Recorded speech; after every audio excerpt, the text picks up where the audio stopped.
रामगढ़ राज्य में एक प्रतापी राजा इंद्रजीत हुआ करता था। वो राजा रोज सुबह उठकर पूजा पाठ करता और गरीबों को दान देता। अपने इस उदार व्यवहार और दया की भावना की वजह से राजा पूरी जनता में बहुत लोकप्रिय हो गया था। अपना राजा तो बड़ा दयालु है। अरे भाई, सुना है कि राजा इंद्रजीत अपने दरबार से किसी को खाली हाथ नहीं भेजता। भाई, लगता है इस राज्य में तुम नए आए हो। हमारा राजा बड़ा ही विशाल दिल वाला हमारा अन्नदाता है। रोज सुबह दरबार खुलते ही राजा के यहाँ गरीब और भिखारियों की लंबी लाइन लग जाती थी। राजा हर इंसान को संतुष्ट करके भेजते थे।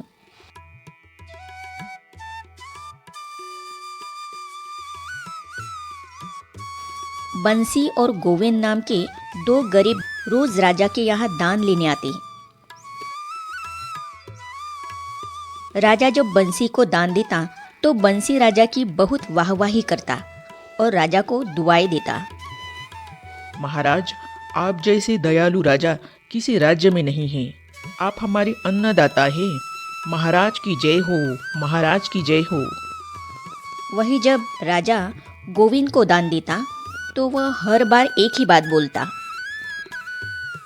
हे ईश्वर, तू बड़ा दयालु है। तूने मुझे इतना सब कुछ दिया।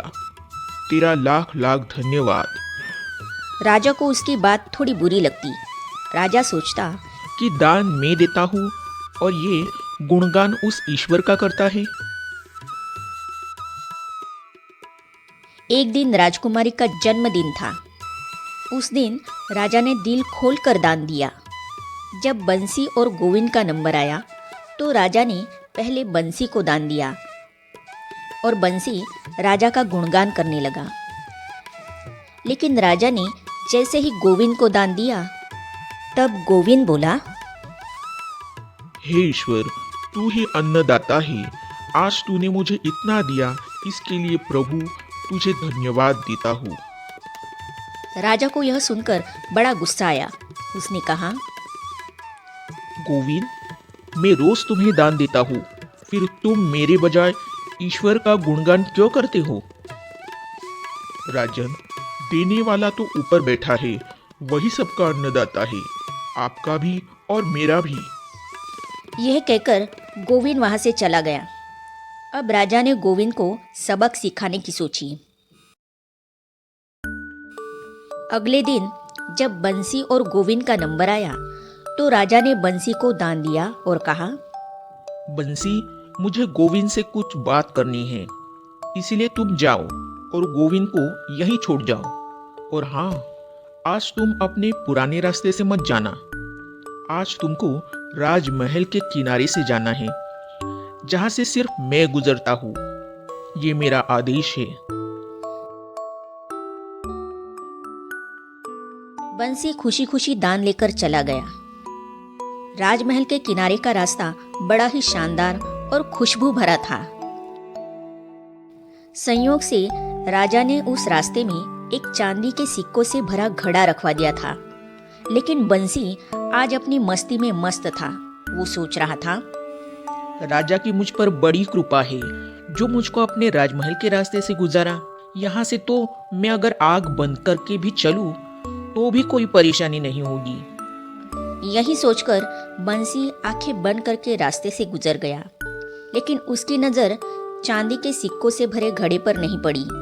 थोड़ी देर बाद राजा ने गोविंद से कहा, अब तुम जाओ, क्योंकि बंसी अब जा चुका होगा।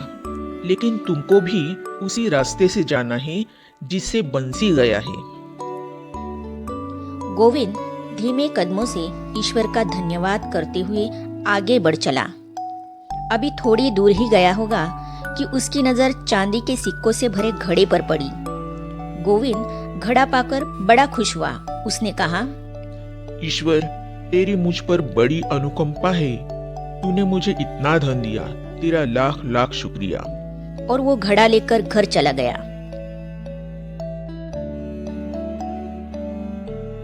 अगले दिन फिर से जब गोविंद और बंसी का नंबर आया तो राजा को लगा कि बंसी घड़ा ले चुका होगा, इसीलिए उसने बंसी से पूछा, क्यों बंसी, कल का रास्ता कैसा रहा?